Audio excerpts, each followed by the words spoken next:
এইভাবে করে গাজর দিয়ে রসভরিটা বানিয়ে দেখুন, খেয়ে তো পুরো অবাক হয়ে যাবেন।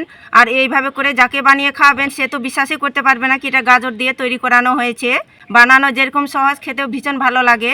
আর কতটা নরম তুলতুলে রসালো হয়েছে, আর রসটা দেখুন ভিতর পর্যন্ত ঢুকেছে, মুখে দিতেই মিশে যাবে, দারুণ লাগে খেতে। নমস্কার বন্ধুরা, প্রতিমা কিচেন ভিলেজ ফুডের নতুন ভিডিওতে সকলকে স্বাগত জানিয়ে আজকে রেসিপিটা শুরু করছি। আর আজকে আমি আপনাদের সঙ্গে শেয়ার করব গাজর দিয়ে পুর ভরা রসভরি। তবে গাজর দিয়ে তো অনেক রকমভাবে রেসিপি বানিয়ে খেয়েছেন, তো এইভাবে করে বানিয়ে দেখুন, খেয়ে তো পুরো অবাক হয়ে যাবেন। আর বানানো যেমনই সহজ, খেতে দারুণ লাগে। ঘরে থাকা মাত্র 2-1টা উপকরণ দিয়ে তৈরি করানো হয়ে যায়। তো চলুন ভীষণ সহজভাবে বানিয়ে দেখাবো। একবার দেখাতে যে কেউ তৈরি করে খেতে পারবে। তো কিভাবে বানাচ্ছি বন্ধুরা, স্কিপ না করে পুরো ভিডিওটা দেখবেন। আশা করি আজকে রেসিপি দেখতে আপনাদেরকে ভীষণ ভালো লাগবে। আর যে সকল বন্ধুরা এখন পর্যন্ত চ্যানেলে নতুন হয়ে থাকলে প্লিজ চ্যানেলটিকে সাবস্ক্রাইব করে আমার পাশে থাকবেন। আর যারা যারা ফেসবুক পেজ থেকে দেখছেন তারা পেজটাকে ফলো করে আমার পাশে থাকবেন। তাহলে বন্ধুরা গাজরের রসভরিটা বানানো শুরু করি। তো গাজর দিয়ে রসভরি বানাবার জন্য দেখুন বড় সাইজের একটা গাজর নিয়েছি, আর গাজরের খোসাটা ছাড়িয়ে একটু পরিষ্কার করে ধুয়ে নিয়েছি। আর রসভরিটা একটু যদি বেশি বানাতে চান তাহলে গাজরের পরিমাণটা একটু বাড়িয়ে নিতে পারেন। এবার আমি এখানে একটা গ্রেটার নিয়েছি, গ্রেট করে নেব গাজরটাকে।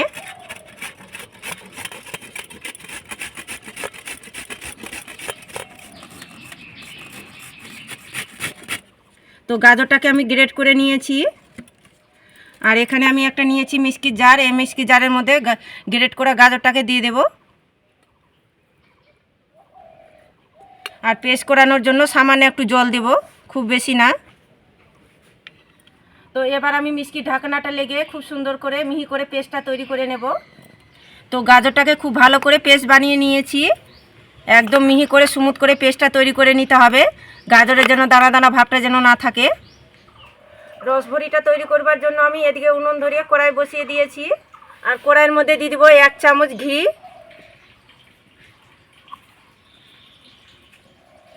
ঘিটা হালকা করে গরম হয়ে গেছে, এবার গাজরের পেস্টটা দিয়ে দেব।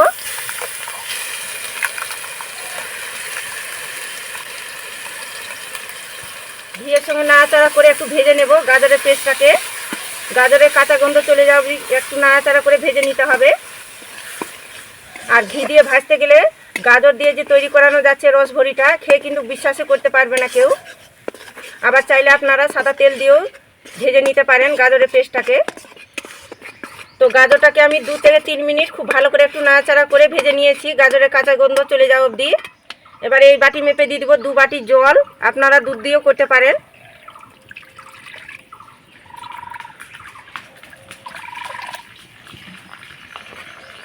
একটু নাড়াচাড়া করে জলটাকে গরম করে নেব। তো নাড়াচাড়া করে আমি গরম করে নিয়েছি। এবার দিয়ে দিব 1 বাটি সুজি। যে বাটি মেপে আমি 2 বাটি জল দিয়েছি, ঠিক ওই বাটি মেপে আমি 1 বাটি সুজি দিলাম। এবার মিডিয়াম আঁচে নাড়াচাড়া করব। আর এইভাবে করে অনবরত কিন্তু নাড়াচাড়ানো করতে হবে, নাহলে নিচের দিকটায় লেগে যেতে পারে। আর হালকা আছে এইভাবে করে অনবরত নাড়াচাড়া করব, আর দেখবেন এক সময় ডো হয়ে চলে আসবে। তো দেখুন অনবরত নাড়াচাড়া করতে করতে ডোয়ের পরিণত করে নিয়েছি। আর এখন দেখুন কড়াই থেকে কি সুন্দরভাবে ছেড়ে যাচ্ছে। এইভাবে করে একটু টাইট করে শক্ত করে ডোটা তৈরি করে নিতে হবে। তো ডোটা হয়ে গেছে, এবার নামিয়ে নেব। তো ডোটা একটা থালার মধ্যে তুলে নেব, আর হালকা করে ঠান্ডা করে নেব। এখন কিন্তু অনেকটা গরম আছে। তো এদিকে সুজির ডোটা ঠান্ডা করে নিয়েছি, এবার হাত দিয়ে মথে নেব। তো মথার আগে একটু ঘি লাগিয়ে নেব হাতের মধ্যে,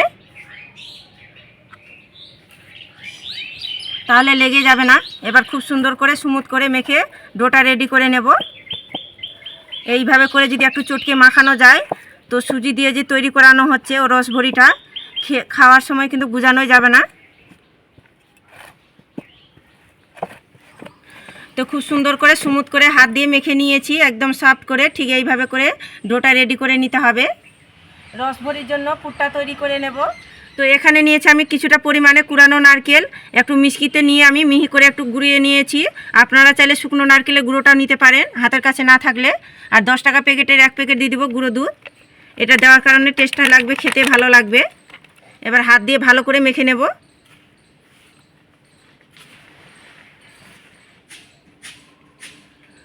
তো হাত দিয়ে খুব ভালো করে মেখে নিয়েছি। এবার ডোটা থেকে লেচি কেটে নেব, রসভরিগুলো তৈরি করে নেব। দেখুন অল্প করে লেচি কেটে নিলাম। এবার হাতের মধ্যে নিয়ে এটাকে গোল করে নেব। গোল করে হাতে তালুটা দিয়ে একটু চ্যাপটা করে নেব। এইভাবে করে একটু বাটি শেপ তৈরি করে নেব।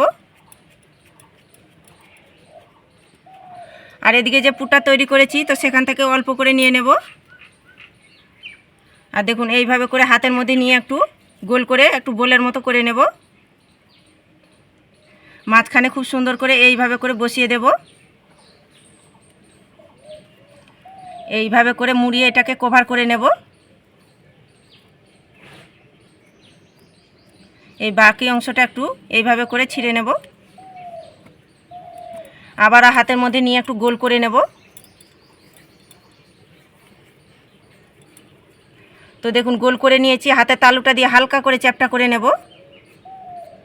রসভরিগুলো আমি আজকে এইভাবে করে তৈরি করব। তো দেখুন একটা রসভরি তৈরি হয়ে গেল। আর একইভাবে করে তৈরি করে নেব। হাতের মধ্যে নিয়ে এইভাবে করে প্রথমে গোল করে নিতে হবে। হাতে তালুটা দিয়ে এইভাবে করে একটু চ্যাপটা করে বাটি শেপ তৈরি করে নেব। এখান থেকে অল্প করে পুর নিয়ে এইভাবে করে একটু গোল করে নিতে হবে। মাঝখানে দেখুন এইভাবে বসিয়ে দেব। এটাকে ভালো করে এইভাবে করে মুড়িয়ে নিতে হবে। হাতের মধ্যে নিয়ে আবারও গোল করে নেব। দেখুন গোল করে নিয়েছি, হাতে তালুটা দিয়ে হালকা করে চ্যাপটা করে নেব। এই দেখুন আর একটা তৈরি হয়ে গেল রসভরি। বানানো কত সহজ।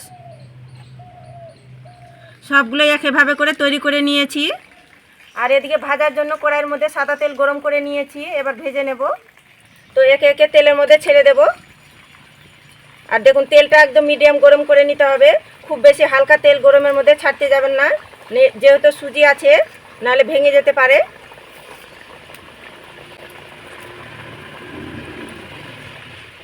তবে দেওয়ার পরে সঙ্গে সঙ্গে নাড়াচাড়ানো করবেন না, কিছুক্ষণ নিঃসারটা হয়ে আসবে তবে উল্টে পাল্টে দিতে হবে। আর হালকা আছে ভাজানো যাবে না, একদম মিডিয়াম আছে ভেজে নিতে হবে।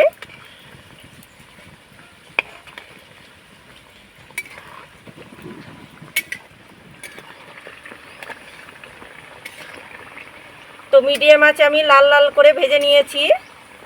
এর থেকে লাল করে ভাজবো না, হয়ে গেছে। এবার তেল ঝরিয়ে তুলে নেব।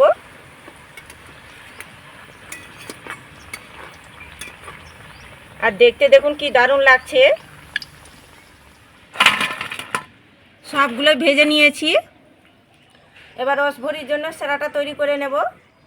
এক বাটি নিয়েছি চিনি আর দুটো এলাচ নিয়েছি, মুগগুলো এলাচের ফাটিয়ে নিয়েছি। আর একে বাটি মাপ করে দিয়ে দিব 1.5 বাটি জল।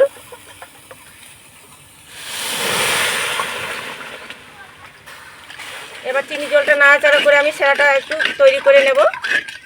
তো চিনি জলটা নাড়াচাড়া করে সেরাটা তৈরি করে নিয়েছি। তবে খুব বেশি কিন্তু ফুটানোর দরকার নেই, চিনি জলটা গুলে গেলেই একটু ফুটিয়ে নিলে হয়ে যাবে। একটু ঘন চিটচিটে সেরাটা তৈরি করে নিতে হবে। তো সেরাটা হয়ে গেছে, এবার নামিয়ে নেব।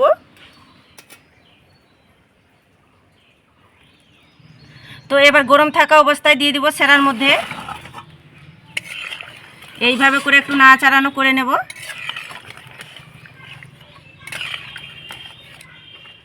তো দেখুন একটু নাড়াচাড়ানো করে নিয়েছি। একটা থালা দিয়ে ঢাকা চাপা দিয়ে রেখে দেবো 10 মিনিট। 10 মিনিট পরে দেখবেন খুব সুন্দরভাবে রসটা ঢুকে যাবে। 10 মিনিট হয়ে গেছে, এবার ঢাকনাটা তুলে নেব। আর এই দেখুন রসভরিগুলো মিষ্টিগুলো কত সুন্দরভাবে রসালো হয়েছে আর কি সুন্দর দেখতে লাগছে দেখুন। আর রসটা দেখুন কত সুন্দরভাবে ঢুকেছে আর নরম তুলতুলে আর একেবারে সার্ভ হয়ে গেছে। তো প্লেটের মধ্যে সাজিয়ে নিয়েছি, দেখুন কতটা লোভনীয় লাগছে। এইভাবে করে গাজর দিয়ে রসভরিটা বানিয়ে দেখুন, খেয়ে তো পুরো অবাক হয়ে যাবেন। আর এইভাবে করে যাকে বানিয়ে খাওয়াবেন সে তো বিশ্বাসই করতে পারবে না কি এটা গাজর দিয়ে তৈরি করানো হয়েছে। বানানো যেরকম সহজ, খেতেও ভীষণ ভালো লাগে। আর আমি একটা কেটেও দেখাচ্ছি কতটা রসালো আর নরম তুলতুলে হয়েছে, মুখে দিতেই মিশে যাবে। এই যে দেখুন কতটা নরম তুলতুলে হয়েছে আর কতটা নরম তুলতুলে রসালো হয়েছে। আর রসটা দেখুন ভিতর পর্যন্ত ঢুকেছে, মুখে দিতেই মিশে যাবে, দারুণ লাগে খেতে। এইভাবে করে তৈরি করে না খেলে হয়তো বিশ্বাসই করতে পারবেন না। এই দেখুন ভিতরে যে পুরটা দিয়েছি কতটা সুন্দর হয়েছে আর কতটা রসালো আর নরম তুলতুলে হয়েছে, মুখে দিতেই মিশে যাবে। একবার হলে তৈরি করে দেখবেন, নাহলে পুরো আফসোস থেকে যাবে। আর দেখলেন তো গাজর দিয়ে রসভরিটা বানানো কত সহজ। তো আপনারা একবার হলো আমার মতো করে গাজর দিয়ে এই রসভরিটা অবশ্যই তৈরি করে দেখবেন। বাড়ির সকলে খেয়ে দারুণ প্রশংসা করবে। বানানো যেরকম সহজ, খেতে দারুণ লাগে। তো আজকে আমার রসভরিটা কেমন লেগেছে তো প্রতিদিনের মতন অবশ্যই কমেন্ট করে বলবেন। আর ভালো লাগলে একটা লাইক করে বন্ধুদের সঙ্গে ভিডিওটা শেয়ার করবেন। তো ভিডিওটা এখানেই শেষ করছি। দেখা হচ্ছে আবার নতুন কোনো রেসিপির সঙ্গে।